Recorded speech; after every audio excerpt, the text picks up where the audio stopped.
As the sun sets over the Australian bush, there is a sound that strikes fear. A sound that echoes in history and chills the hearts of many who have come to know its war-killing power. They hunt in packs, protect their territory, and use their wolf-like cunning and agility to run down the fastest native and domesticated animals, and occasionally even humans. In Australia, the name for public enemy number one is the dingo because of his killer instinct.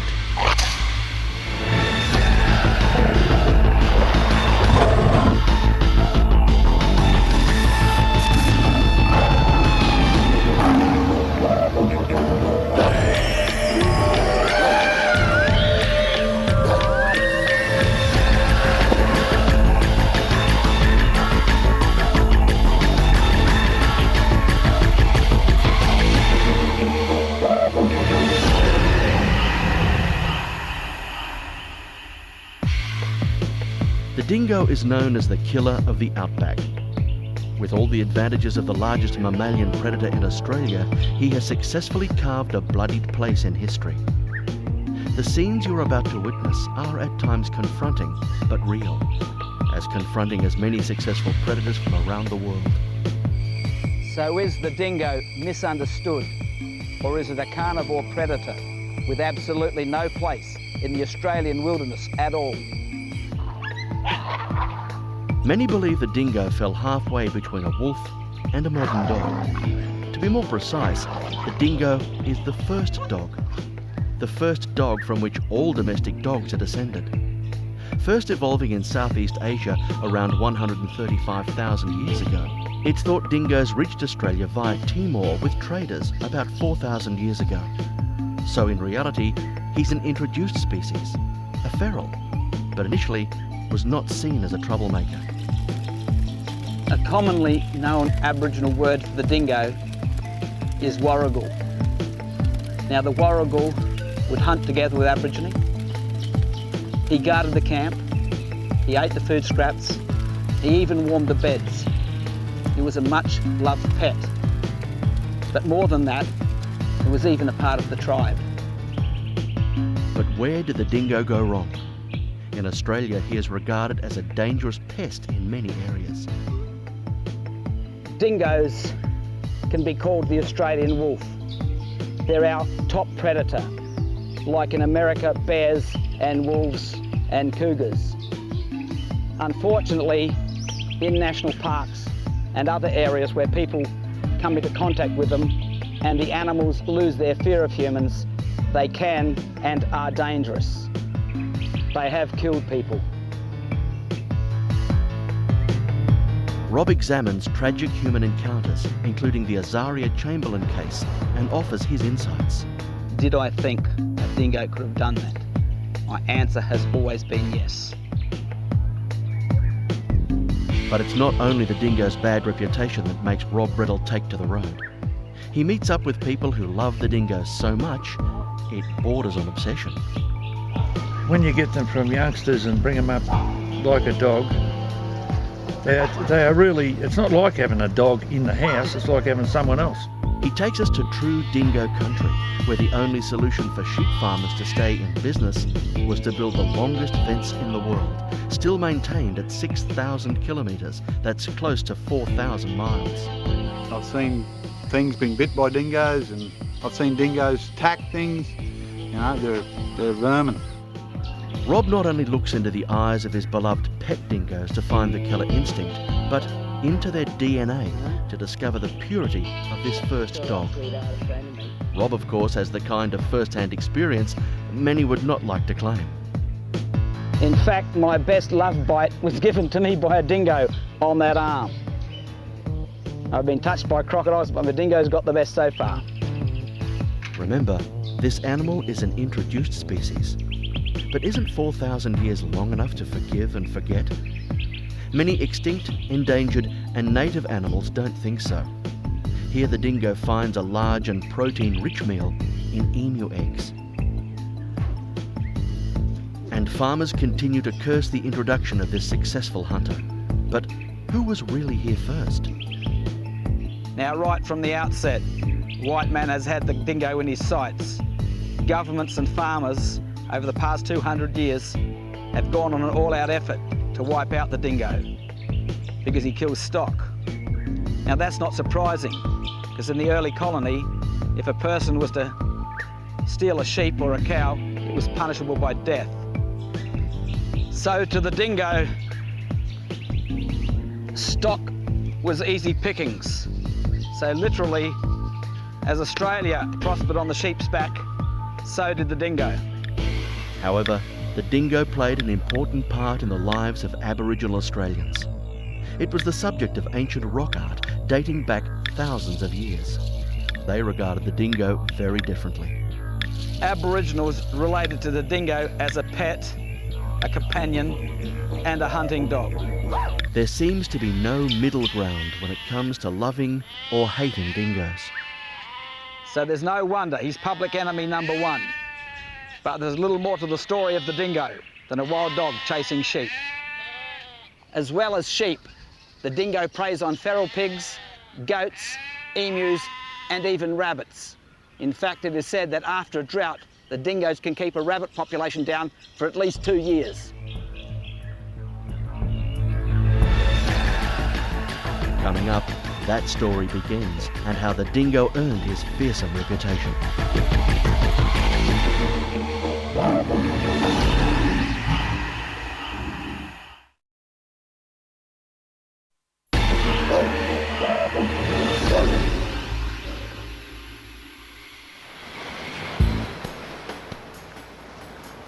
After the American War of Independence, the British government had to find another dumping ground for their huge prison population.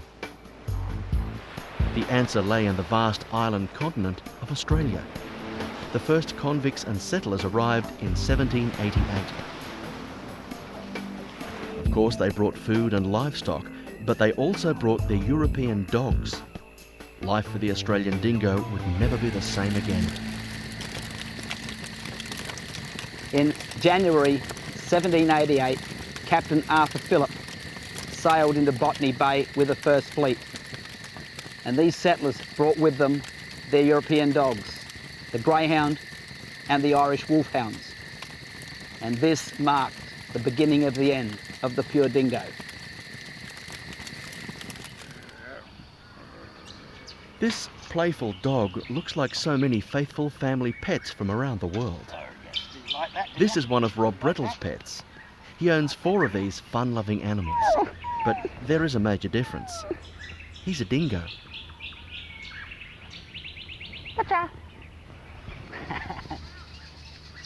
The Australian dingo isn't much different to your average everyday Fido. And this is a dingo. In fact, every breed of dog has been bred from the dingo. And there are around about 1,000 breeds today. You like that, don't you, mate? One of the differences, though, is that the Australian dingo doesn't bark. It only howls. Now, in Thailand, the very same looking dog actually barks. Now, the reason I think that is because when this dog came into the village, they wanted a dog that had warned them, so barking was a good trait, so it was bred into them. And when they went hunting, the dog that barked was easier to follow. The Australian dingo went back to the wolf, and he only howls.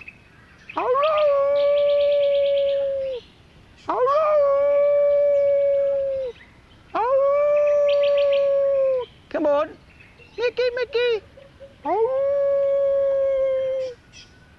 Domestic dogs breed twice a year, whereas a dingo breeds only once a year. A dingo's lean physique, narrow waist and white tail tips are usually dingo giveaways. This is my dingo, Mickey. I've had her since she's a puppy. I know her behaviour, her habits and her nature. And I couldn't call her in any way aggressive. This is not an animal I wouldn't trust with my own children. And I reckon she might be more pure dingo than those that have caused headlines over the last 20 years. It's amazing how those relatively few attacks have caused public opinion to go right against the dingo. And I'm going to get Mickey here tested genetically to see if she's a pure dingo.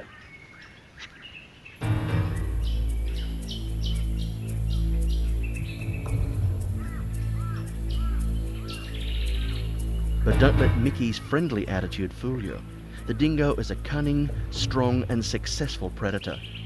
The pure dingo is an opportunistic hunter, a scavenger who feeds when he's hungry.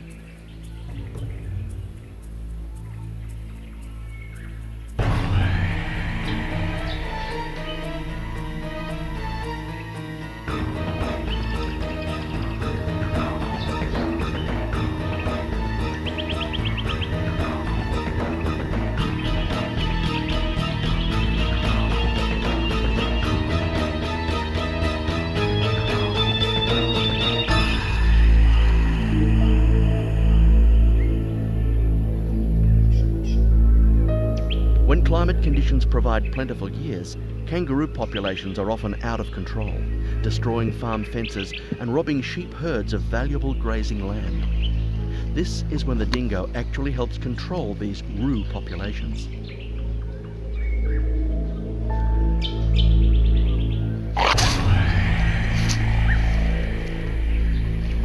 But why would you eat a fast kangaroo when a fat sheep is a slower moving and tastier target for these expert jaws? But the newer feral animal, the hybrid dingo, has evolved into a cruel killer. He packs together with other wild dogs for the thrill of the kill. Wild dogs are known for bringing down an animal so they can go for the body's gourmet parts, the liver, kidneys or heart, leaving the animal to die an agonising death. But both the pure dingo and the wild dog still share an innate killer instinct. Both will chase and bring down any animal smaller than they are, which shows fear by running away.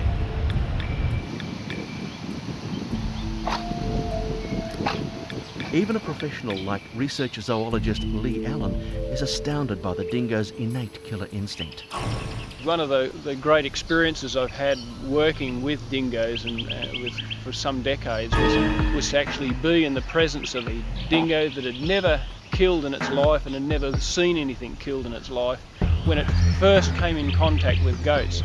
And we observed this, and this animal just approached out of curiosity, and then all of a sudden the whole attitude of this dingo changed. His head dropped down. The moment that goat started to run, that just triggered this innate behaviour in this dingo, and he just went straight in and took down this goat within about 10 metres. It was an amazing sight to see. There are hundreds of differing dog breeds, but all are related.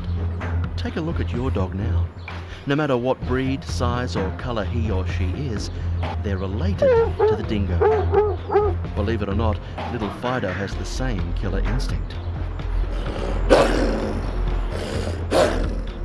It's just that his lies dormant because you feed him and give him a good home.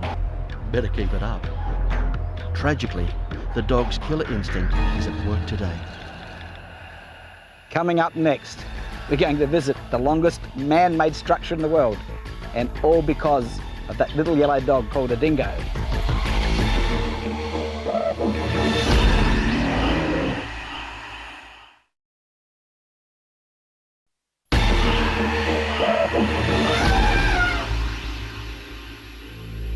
In the early days, landowners would employ doggers to trap and shoot wild dogs. In one state alone between 1932 and 1967, the doggers collected 685,000 scalps. They were paid according to the number of dingo scalps they provided. Rob travelled to the high mountain country of southern Australia to experience the dingo's killing ways firsthand. Over the last 6 weeks, the local dogger has caught 14 dogs in this paddock. There's still another 1 or 2 at large because there's 2 sheep killed just last night. They've probably killed something like a dozen grown sheep and about a dozen lambs and mauled a few others. The lambs are worth probably anywhere between 50 and 80 bucks at the moment, which is a fair bit of money. The sheep are probably around the $50 odd or so. So probably all up, you're looking somewhere around the $1,000 or something like that. Yeah, there was about 116 killed just one night, so yeah, they just come in and just went berserk. There must have been a few of them in. But is this a new story? No.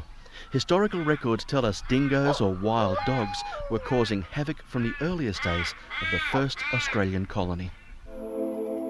On my return from this excursion, I had the mortification to find that 5 ewes and a lamb had been killed in the middle of the day, and very near the camp, I apprehend, by some of the native dogs. The effect of the dogs on the colony's food supplies, already dangerously low, was close to catastrophic. It must be remembered that dingoes have been in Australia for around 4,000 years, and a vacancy existed for a top predator. Here, the dingo filled that niche perfectly. Through the 19th century, as the original colony grew, towns and landholdings sprang up across the land. Large numbers of sheep were introduced. The saying used to be that Australia rode on the sheep's back, so vital to the economy were the meat and wool industries. It was like offering the native dingo a permanent ticket to a never-ending buffet. Of course, by the end of the 1800s, there were European dogs everywhere, and dogs and dingoes crossbred. Now, these dogs are not small dogs. They're rather big. They look like they weigh about 35 kilos. The average dingo I know, around 20 kilos, that's all. So you can see why they do so much damage. This resulted in a much more vicious and aggressive killer. And here in southern Australia, these hybrid dogs are now efficient killing machines. This sheepdog's working manner is dramatically similar to the killing instincts of the dingo.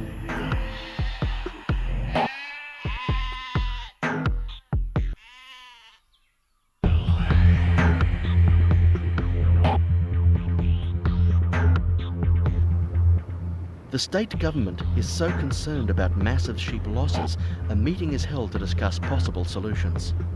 On the one hand, there's no doubt that wild dogs, potentially including purebred dingoes, are killing sheep.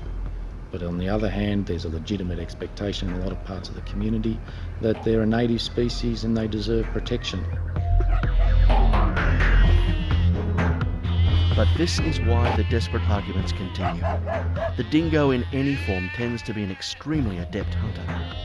In large numbers and with 4,000 years to acclimatise to Australian conditions, it is an introduced species that has settled in very well. With time on its side, the dingo is quick to apply that killer instinct.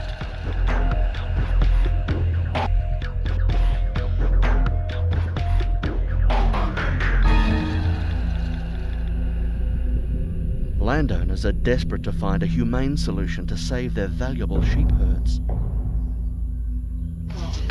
This works on a tripwire, and what you do is you set that and cover that all with dirt, very, very fine dirt. Put a little stick out of that end, a little stick out of this end, and a tripwire there, and then when it hits the wire, bang. Luckily, these traps are remnants of the past.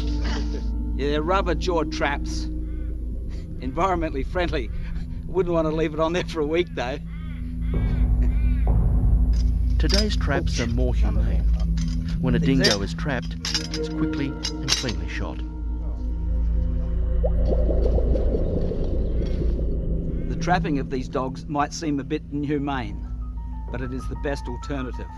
They are rubber-jawed traps, which don't break the animal's legs. They're also set in a way to only catch dogs. The other alternative is poison baits, 1080, but that's not discriminatory. They catch eagles with those, quolls and goannas. Now, it has to be done. These trappers catch about 80 to 90 dogs every year. They're paid by the government. The farmers can't do it. They don't have the time or the expertise. One of the biggest problems in controlling these dogs in this area is the amount of bush that they can hide in. Most of the area is in fact forest.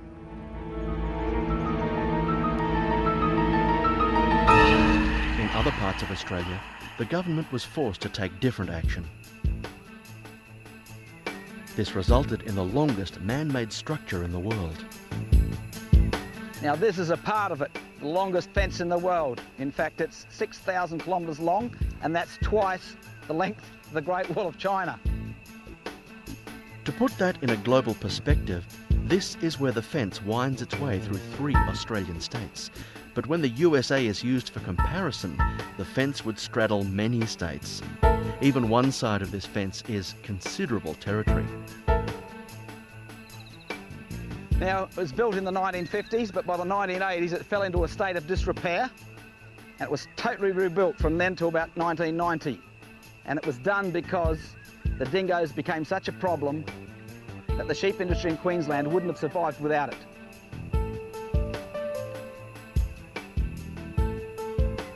Maintaining the fence is vital and expensive. One state spends almost $1 million a year.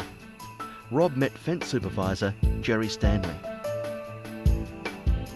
Yeah, we've got 23 men full-time employed in Queensland. We've got 13 land cruisers that run up and down here on a weekly basis, so our entire fence is maintained every week for 2,500 k's. And is it working? Oh, for sure, and there's no doubt about that. The sheep industry will not survive, or would not survive, without the dingo fence. Rob travelled with one of the 2-man crews who stay out for a week at a time and saw the work firsthand. I've seen things being bit by dingoes, and I've seen dingoes attack things. You know, they're vermin. We've got to keep them out on this side.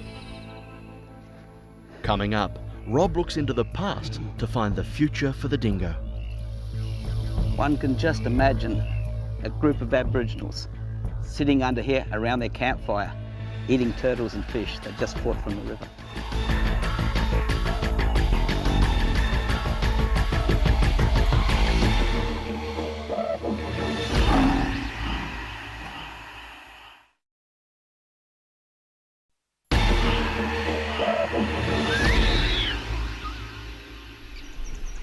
Dingoes in the wild can be hard to find. It takes an expert eye, and Rob finds many clues written in the red dust. All animals in the wild follow pads or tracks. Now this is a kangaroo pad. It's got emu tracks on it as well, and I can see a dingo's been following along here as well. And just by the bush he's left us a little bit of evidence, his feces. They back into bushes and do it. Now by studying this I can see it's dingoes because there's bone splinters in it. If it was a reptile one, it wouldn't have any bone splinters. And it's too big for a fox, and there wouldn't be any foxes there anyway. Now, dingoes are born with a killer instinct, and this enables them to survive in the harsh Australian environment. From the tropical north, through the arid deserts, right down to the southern Alps of Victoria. They didn't make it to the island state of Tasmania, so we know they couldn't have been here 8,000 years ago. Interestingly enough, scientists think that's why the Tassie tiger survived in Tasmania until the early 1900s. On the Australian mainland, the Tassie tiger vanished, possibly unable to compete with the dingo.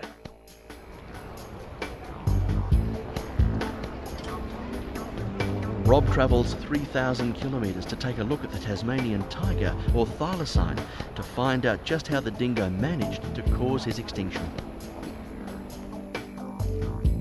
Now just looking at these 2 stuffed specimens of the thylacine in the South Australian Museum, an adult and a pup, just looking at their anatomy, they've got a sort of rather long stiff tail, very much like a kangaroo, would have limited the movement of the rear end of the animal.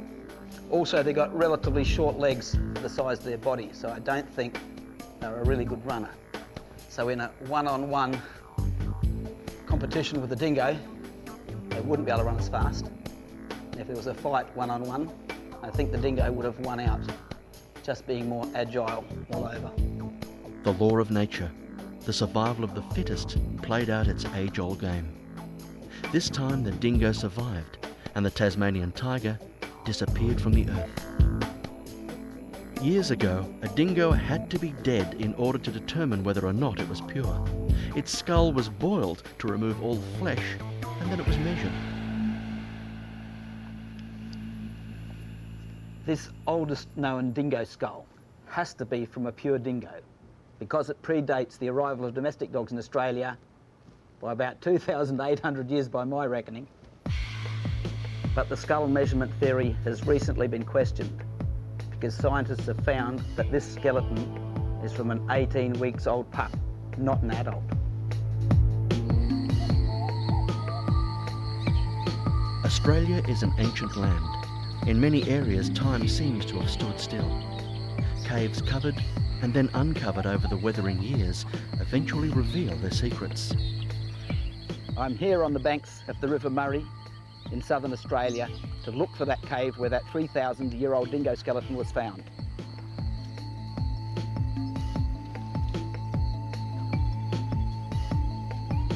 For Rob, there's something else along the road of discovery to catch his attention.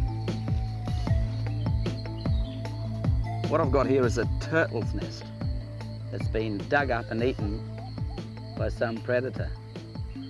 And what's really amazing when you find something like this, it can tell us who did it. Detective work. Now, if it was a goanna, he'd have swallowed the eggs whole, there'd be no evidence, just the hole. If it was a water rat, it would have been a smaller hole in, it'd only take 4 or 5 eggs because that would fill him up. I can tell this was a fox from the size of the hole it's dug, and he has eaten every egg. Chewed them out, and if it was a baby, ate the baby. Not too good, those foxes.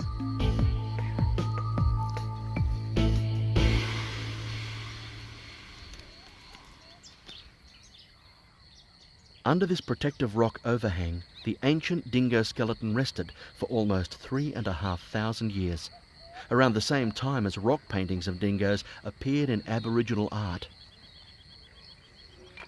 One can just imagine a group of Aboriginals sitting under here around their campfire, eating turtles and fish they've just caught from the river.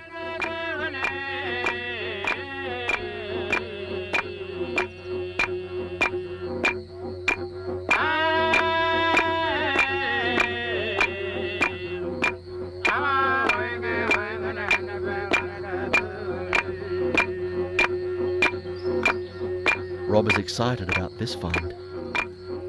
Now this is the actual cave where that dingo skeleton was found. It was found by researchers digging for Aboriginal artefacts. Now it's marvellous how history can actually tell us things. We know dingoes have their babies in June. The dingo skeleton was from one about 5 to 6 months old. And we know the floods in this area come in around December. So that little dingo probably died in November, and a flood covered it with silt in December. And it was covered very quickly, and that is why the skeleton was so well preserved.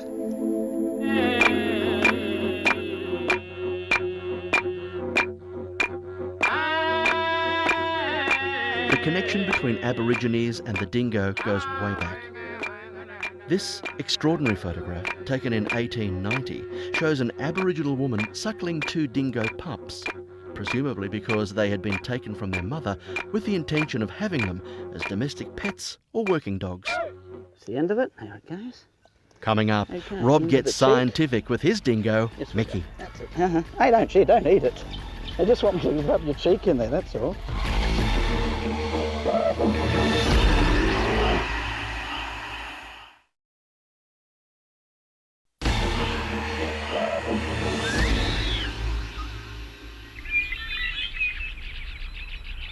It's time to start on the detective trail to find out just how pure Mickey the dingo is. Maybe Rob won't like the answer.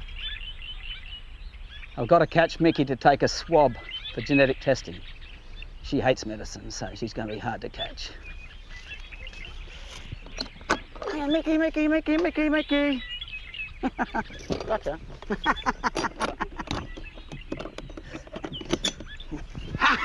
I told you she'd be difficult to catch.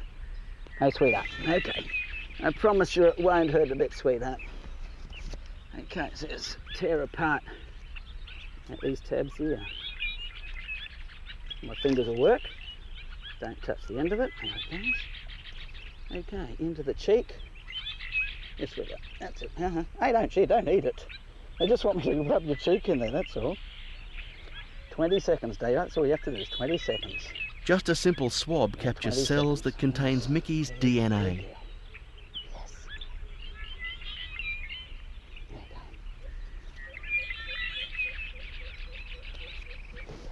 Rob takes the sample to Dr. Alan Wilton, lecturer in genetics.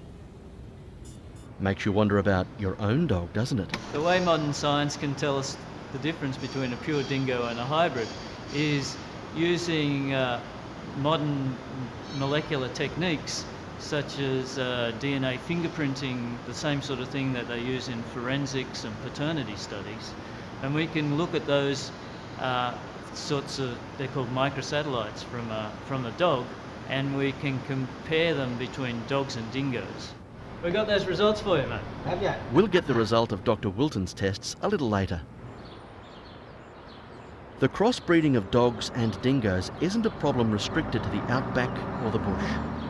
Right here on the edge of a major city, wild dogs have been seen at a garbage dump.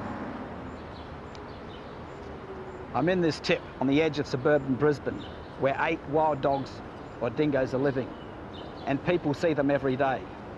They think they're in their backyards. And because the recent bad publicity dingoes have acquired, you can understand why these people still consider the dingo public enemy #1.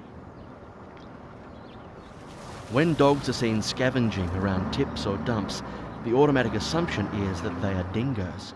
But chances are they'll be hybrid dogs, a cross between a dingo and some other breed.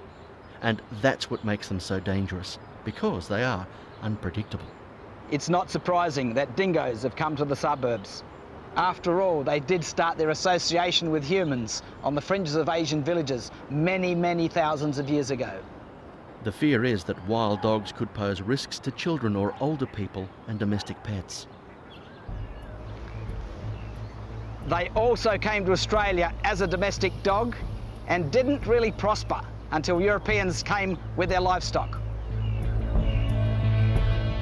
Coming up, the man who regards his dingoes as his closest friends and witness the killing power of the dingo.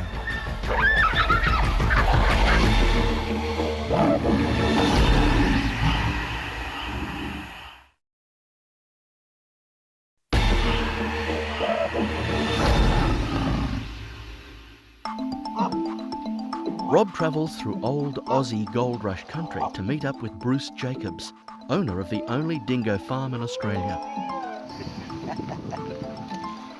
Good morning. Morning, Bruce. How's it going? Bruce has devoted his life to dingoes, believing it's vital to conserve these ancient dogs that have been a major part of the Australian landscape for thousands of years.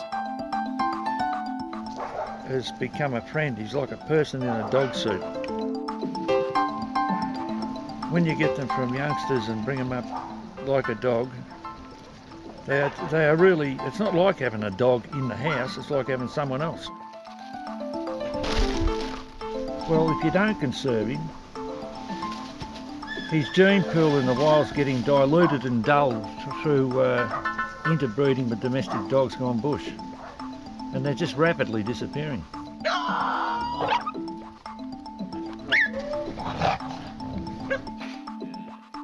Rob takes time to get to know individuals and compare them with his own dingo, Mickey. Bruce hand feeds his dingoes every day, and dinner time is usually fairly uneventful. But when Bruce was given an old ewe which had passed away, the dingoes viewed this in a very different and primal fashion. Hard to believe these killers were puppies once.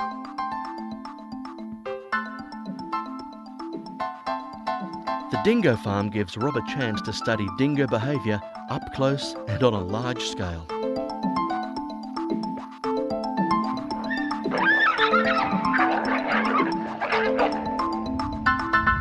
To give birth, the female leaves the social group and goes off to find a den. Now, it could be a hollow log or she'll dig a hole in a safe place. When the puppies are 14 days old, the female regurgitates food for them. It's their introduction to solid food. Bruce has been a successful breeder because he carefully breeds for the purity of the dingo. But that purity doesn't mean a passive dog. Time and again, it's easy to see the killing potential of these animals.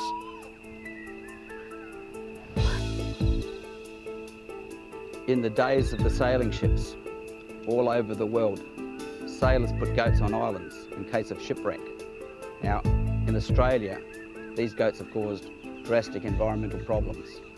Governments have spent millions of dollars in conventional ways of trying to get rid of them, hunting, trapping, etc. None of them have really worked.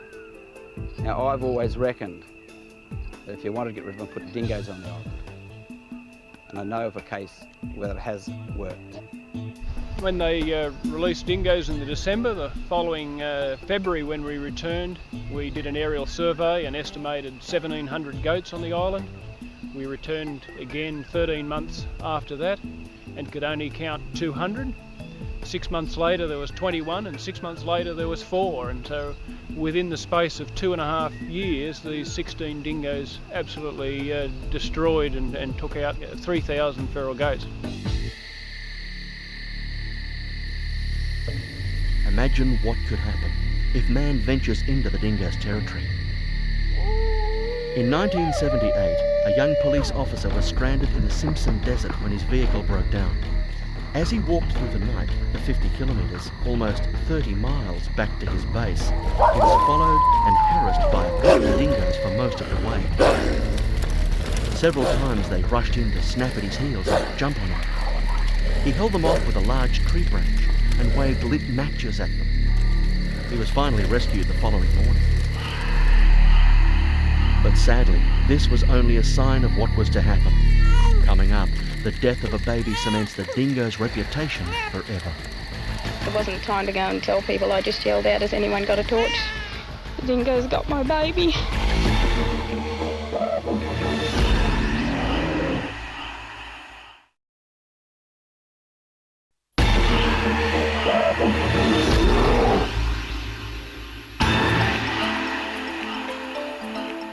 The natural world can be a cruel place.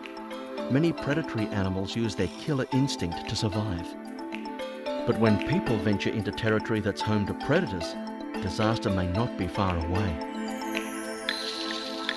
Just yelled out, "Has anyone got a torch? The dingo's got my baby." In 1980, tragedy struck in the very heart of Australia, at the mystical Uluru, formerly known as Ayers Rock. Baby Azaria Chamberlain was camping with her family. And the rest is sad history. Did I think a dingo could have done that? My answer has always been yes. Back in those days, the dingoes were raiding unattended tents and garbage bins, and they loved soiled nappies or diapers.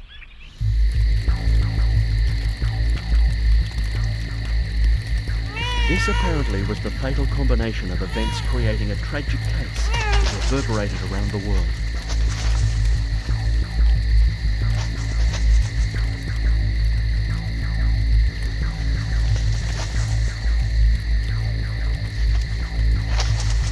Where is he?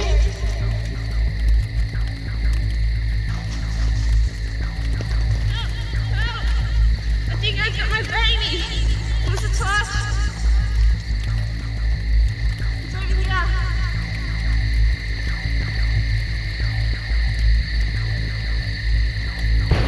The dingo's reputation was sealed. But in April 2001, dingoes killed again, this time on idyllic Fraser Island, just off the coast of Queensland, Australia. Fraser is the largest sand island in the world. A national park, it's a mysterious, beautiful place of rainforest, freshwater lakes, hundreds of bird species, and hundreds of dingoes. Dingoes that are likely to be the most pure on the eastern coast of Australia, thanks to their island isolation and the strict rules preventing domestic dogs from entering a national park. Dingoes, and for that matter, any wild animal or dog, is not aggressive by nature. But here on Fraser Island, they feed them. And wherever any wild animal loses its fear of humans, they can become dangerous. The ones on Fraser Island, as soon as their eyes are open, they see humans, and the humans don't hurt them, and they've got no fear of man, yet they're wild animals. So you can't have 300 dingoes, wild animals, around 300,000 to 400,000 tourists. And you can't expect not to get bites and attack incidents. We come across camps along the beachfront, and people put out their meat for the day to thaw out. Well, the dingoes said come along and grab the meat and said thank you very much, and I'll be back for more. And he keeps coming back for more, and then we get a complaint that a dingo is harassing their camp. The dingo is merely just coming back saying, well, you fed me the other day, why can't you feed me now? On this April day, 2 young boys left the campsite where they'd been staying and went for a walk.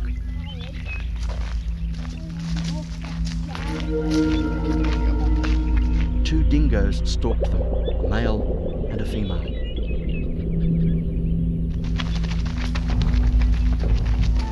Tragically, the 9-year-old was killed, and later his younger brother was severely mauled before being rescued by his father.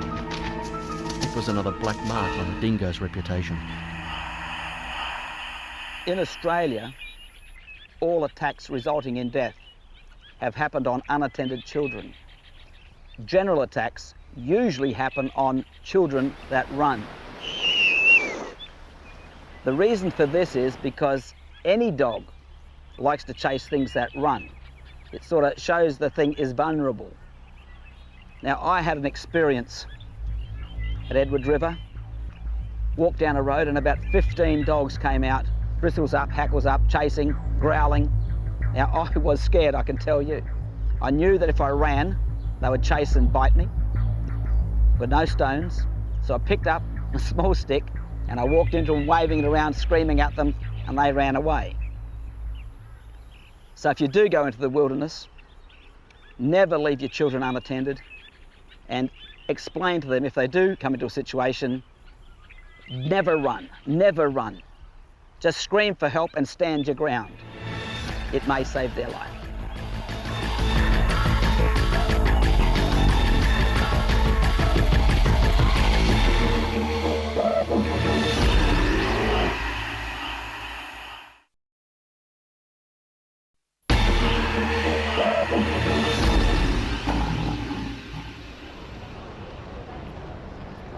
But now it's time for Rob to get the results of Mickey's DNA test. Dr. Wilton also tested Axel, Rob's second dog. Robbie, we got those results for you, mate. Have you? Good news. Good news, that's good news, yeah. Sort of both of them turned out pure. There wasn't any evidence of sort of dog ancestry. The 20 tests, they all looked very much like dingoes. So yeah, they look like dingoes to me. Both Mickey and Axel came out with top scores. Brilliant. Okay. I'll go and give her a kiss now. Because of the arrival of European settlers in Australia, and with them their European dogs, the pure native Australian dingo now exists only in isolated pockets. Over the years, he has bred with various European breeds, and the resulting hybrids have bred with other breeds.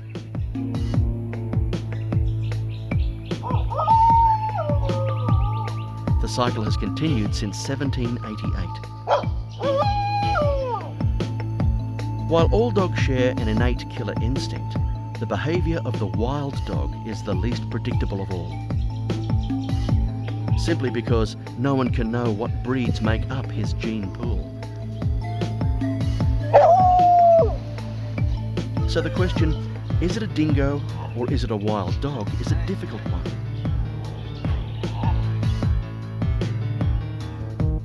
The truth truth is, only a DNA test can tell us.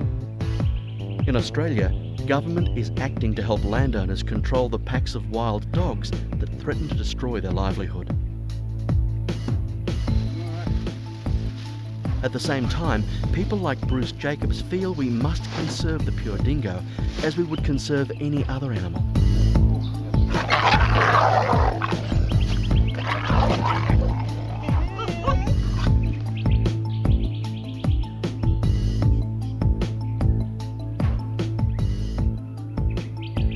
The dingo used his killer instinct successfully to stalk the wide brown land of Australia for thousands of years. Now, as humans and dingoes cross paths more often, the chances for tragedy increase. Rightly or wrongly, he is public enemy number one. When you look at your own dog, look again. You just might see a dingo staring back at you. In my quest to find out what is the pure dingo, what I've discovered is that the dingo is the pure breed, and in every dog there's a little bit of dingo. I'm Bredl, and thanks for joining me on Killer Instinct. Hey, sweetheart.